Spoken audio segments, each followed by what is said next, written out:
हरे कृष्णा। आप सभी को शनि प्रदोष व्रत की बहुत सारी शुभकामनाएं।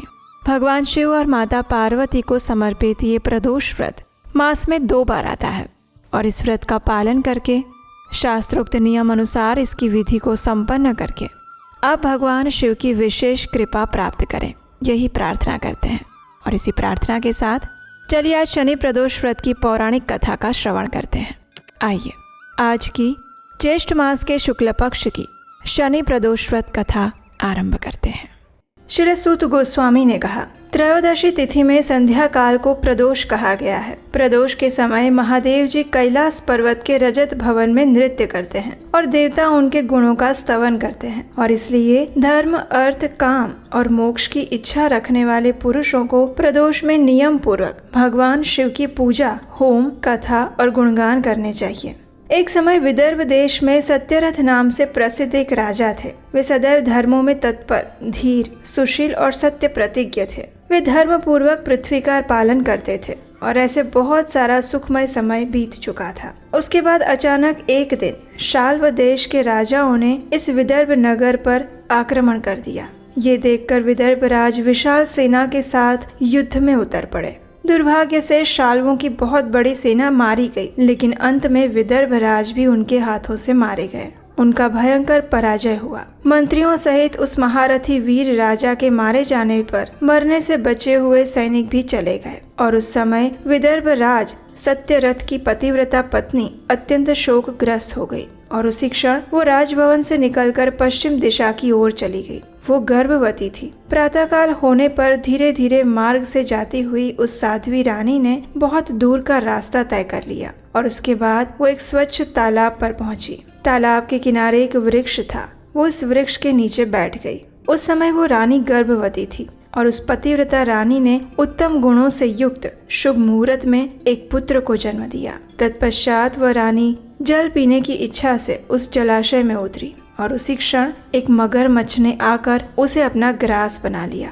इस प्रकार वह बालक जन्म लेते ही माता पिता से विहीन हो गया। भूख और प्यास से पीड़ित होकर वो सरोवर के किनारे जोर जोर से रोने लगा। जब वो इस प्रकार क्रंदन कर रहा था तो उसी समय भाग्यवश एक श्रेष्ठ ब्राह्मणी वहां पहुंची। उसकी गोद में भी 1 वर्ष का बालक था। वो निर्धन और विधवा थी। घर घर भीख मांगकर जीवन निर्वाह किया करती थी। उसका नाम उमा था। जब उस ब्राह्मणी ने उस राजकुमार को देखा तो उसे बड़ी दया आ गई और उसने मन ही मन विचार किया, ओहो, ये तो बड़े आश्चर्य की बात है। ये नवजात शिशु जिसकी नाल भी अभी तक नहीं कटी है, वो यहाँ पड़ा हुआ है। न जाने इसकी माता कहाँ चली गई, इसका पिता कौन है।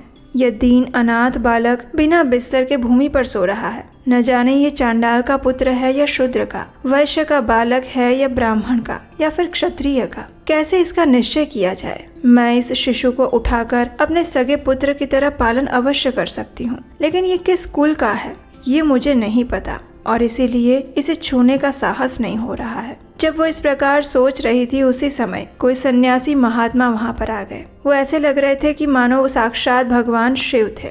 उस श्रेष्ठ भिक्षु सन्यासी ने उस स्त्री से कहा, हे ब्राह्मणी, चिंता मत करो, हृदय की संशय वृत्ति को दूर कर दो और इस बालक की रक्षा करो। इससे तुम्हें शीघ्र ही परम कल्याण की प्राप्ति होगी। इतना कहकर वे दयालु भिक्षु सन्यासी वहां से चले गए और उस ब्राह्मणी ने उनकी बातों पर विश्वास करके उस बालक को अपने साथ उठा लिया और अपने घर की ओर चलने लगी। उस राजकुमार का ब्राह्मणी ने अपने बेटे की तरह ही पालन पोषण किया।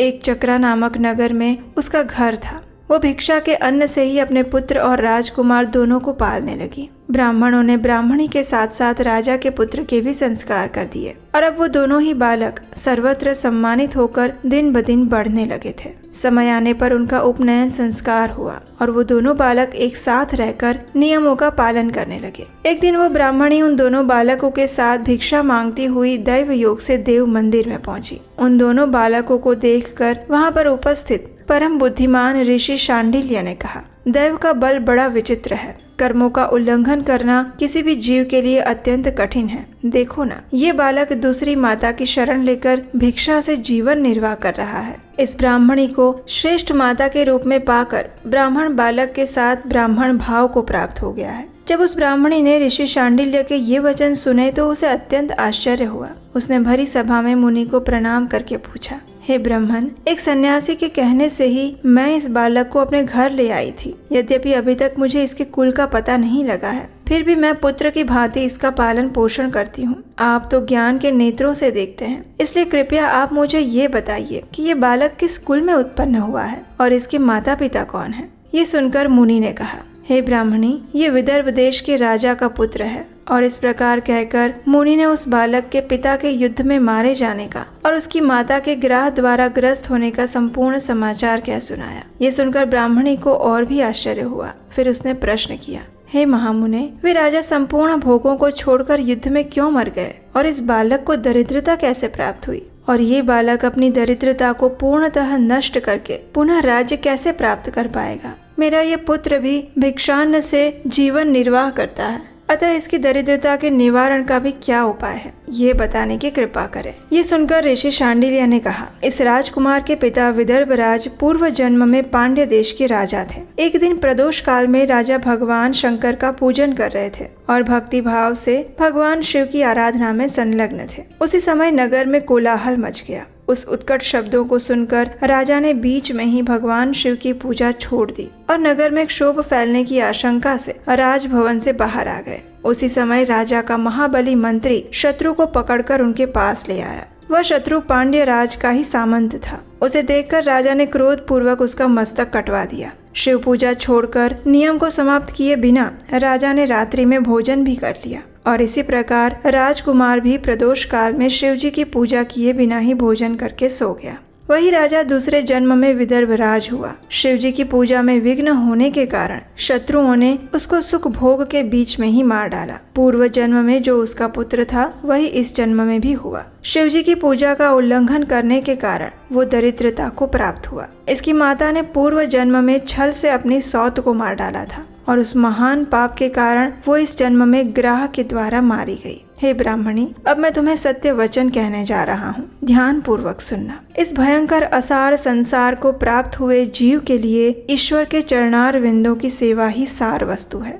जो प्रदोष काल में अनन्य चित्त होकर परमेश्वर के चरणार विंदों की पूजा करते हैं, वे संसार में सदैव बढ़ने वाले धन धान्य, स्त्री, पुत्र, सौभाग्य और संपत्ति के द्वारा सबसे बढ़कर बन जाते हैं। तुम्हारा ये पुत्र भी पूर्व जन्म में उत्तम ब्राह्मण था। इसने संपूर्ण आयु केवल दान लेने में बिताई है, यज्ञ आदि सत्कर्म नहीं किए और इसलिए वो दरिद्रता को प्राप्त हुआ और उस दोष का निवारण करने के लिए अब उसे भगवान शंकर की सेवा में जाना चाहिए। ये सुनकर ब्राह्मणी ने कहा, हे मुनिवर, कृपया आप शिव पूजन की संपूर्ण विधि और उसका क्रम बताइए कि किस प्रकार प्रदोष काल में भगवान शिव की पूजा करके ये दोनों बालक अपने अपने दोषों से मुक्त हो सकते हैं। ब्राह्मणी के इस प्रकार पूछने पर ऋषि शांडिल्य ने कहा, दोनों पक्षों की त्रयोदशी को मनुष्य जब निराहार रहे तब सूर्यास्त से 3 घड़ी पहले स्नान करे, फिर श्वेत वस्त्र धारण करके धीर पुरुष संध्या और जप इत्यादि नित्य कर्म की विधि पूरी करके मौन होकर शास्त्र विधि का पालन करते हुए भगवान शिव की पूजा आरंभ करें। भगवत विग्रह के आगे की भूमि को नए निकाले हुए शुद्ध जल से भली भांति लीप पोत कर सुंदर मंडल बनाएं। धौत वस्त्र इत्यादि द्वारा उस मंडल को चारों ओर से घेर दें। ऊपर से चंदोवा लगाकर फल, फूल और नवीन अंकुरों से उसको सजाएं। मंडल के मध्य की भूमि में 5 रंगों से युक्त विचित्र कमल अंकित करके उस पर सुस्थिर आसन बिछा कर बैठे और हृदय में भक्ति भाव से युक्त होकर पूजा की सभी सामग्रियों के साथ भगवान शिव की पूजा अर्चना करें।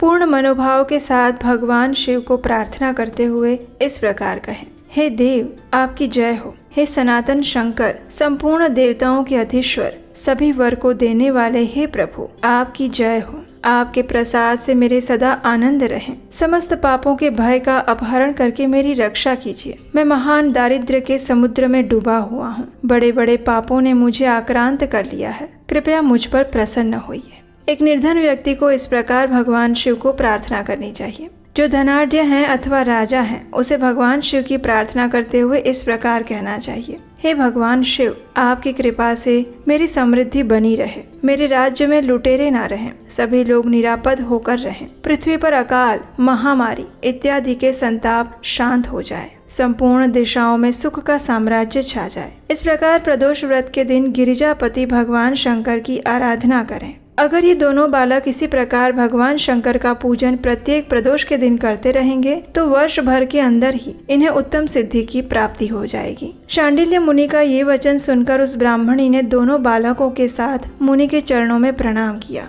और इस प्रकार कहा, हे भगवान, आज मैं आपके दर्शन मात्र से कृतार्थ हो गई। ये दोनों बालक आज से आपकी शरण में हैं। ये मेरा पुत्र है और इसका नाम शुचिव्रत है और यह राजकुमार है जिसका नाम मैंने धर्मगुप्त रख दिया है। ये दोनों बालक और मैं सभी आपके चरणों के दास हैं। कृपया आप हम सब का उद्धार कीजिए। इस प्रकार शरण में आई हुई ब्राह्मणी को सुंदर वचनों द्वारा आश्वासन देकर मुनि शांडिल्य ने उसके दोनों बालकों को भगवान शंकर के आराधन की मंत्र विद्या का उपदेश दिया और फिर दोनों बालक तथा ब्राह्मणी मुनि की आज्ञा लेकर वहां से चले गए। दोनों बालक प्रत्येक प्रदोष व्रत के दिन मुनिवर के उपदेश अनुसार भगवान शिव की आराधना करने लगे और इस प्रकार पूजा आराधना करते हुए द्विज कुमार और राजकुमार दोनों के 4 महीने सुखपूर्वक बीत गए। एक दिन द्विज कुमार राजकुमार को लिए बिना ही नदी के तट पर स्नान करने के लिए गया। वहाँ झरने के जल के आघात से खाई की भूमि कट जाने से उसमें गड़ा हुआ एक बड़ा भारी खजाने का कलश चमक रहा था। उस पर ब्राह्मण कुमार की दृष्टि पड़ी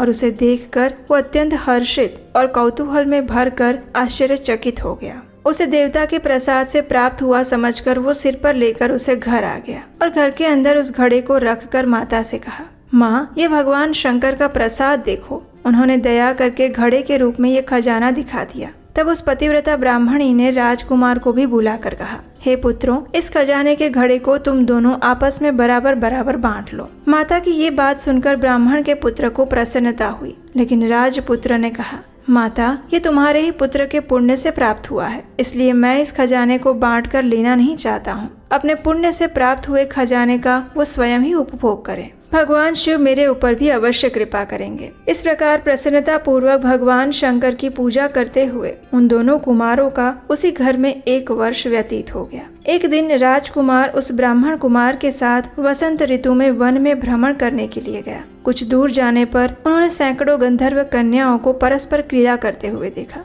उन्हें देखकर ब्राह्मण कुमार ने दूर से ही राजकुमार से कहा, यहाँ से आगे जाना उचित नहीं है, क्योंकि उधर स्त्रियां विहार कर रही हैं। ये रमणियां छल करने वाली और वाणी द्वारा अनुनय विनय करने में कुशल होती हैं। ये पुरुषों को अपनी दृष्टि मात्र से मोहित कर लेती हैं। इसलिए अपने धर्म में तत्पर ब्रह्मचारी कभी भी स्त्रियों के समीप जाकर उनके साथ वार्तालाप ना करें। ऐसा कहकर ब्राह्मण कुमार वहाँ से चला गया और दूर जाकर खड़ा हो गया। लेकिन राजकुमार अकेला ही निर्भय होकर स्त्रियों की उस क्रीड़ा स्थली की ओर चला। उन गंधर्व कन्याओं में से एक ने राजकुमार को आते देखा। मन ही मन कुछ विचार किया और सखियों से कहा, सहेलियों, यहाँ से थोड़ी ही दूर पर एक उत्तम वन है। वहाँ विचित्र चंपा, अशोक, पुन्नाग और बकुल के वृक्ष खिले हुए हैं। वहाँ जाकर तुम सब लोग फूल तोड़ो, तब तक मैं यहीं बैठी हूँ। तुम फूलों का संग्रह करके फिर यहाँ पर वापस आ जाना। इस प्रकार आदेश देने पर सखियां वन के भीतर चली गई और वो गंधर्व कन्या राजकुमार पर दृष्टि लगाए हुए वहीं पर खड़ी रही। गंधर्व कन्या ने अपने पास आए हुए राजकुमार को बैठने के लिए कोमल पल्लवों का आसन दिया और फिर पूछा, हे कमल नयन, आप कौन हैं? किस देश से यहाँ आए हैं और किसके पुत्र हैं? इस प्रकार पूछने पर राजकुमार ने अपना संपूर्ण परिचय दिया। मैं विदर्भ राज का पुत्र हूँ। मेरे पिता और माता बचपन में ही मर गए थे। शत्रुओं ने मेरे राज्य पर अधिकार जमा लिया और मैं दूसरे के राज्य में गुजारा कर रहा हूँ। ये सब सुनकर राजकुमार ने उस गंधर्व कन्या से पूछा, हे सुंदरी, आप कौन हैं? यहाँ आपका क्या कार्य है और आप किसकी पुत्री हैं? तो उस गंधर्व कन्या ने कहा, हे महाराज कुमार, एक द्रविक नामक गंधर्व हैं जो समस्त गंधर्व कुल के अगुआ माने जाते हैं। मैं उन्हीं की पुत्री हूँ और मेरा नाम अंशुमति है। मैं आपकी अभिलाषा जान चुकी हूँ। आपका मन मेरे अंदर आसक्त हो गया है और उसी प्रकार दैव ने मेरे मन में भी आपके लिए उत्कंठा भर दी है। अब हम दोनों का स्नेह भंग नहीं होना चाहिए। इस प्रकार कहकर गंधर्व कुमारी ने अपने गले से मोती का हार निकालकर राजकुमार को भेंट किया। उसे प्राप्त करके राजकुमार ने पूछा, हे भीरू, मैं एक बात कहता हूँ। मैं राज्यहीन और निर्धन हूँ। तुम मेरी प्रिया कैसे होना चाहती हो?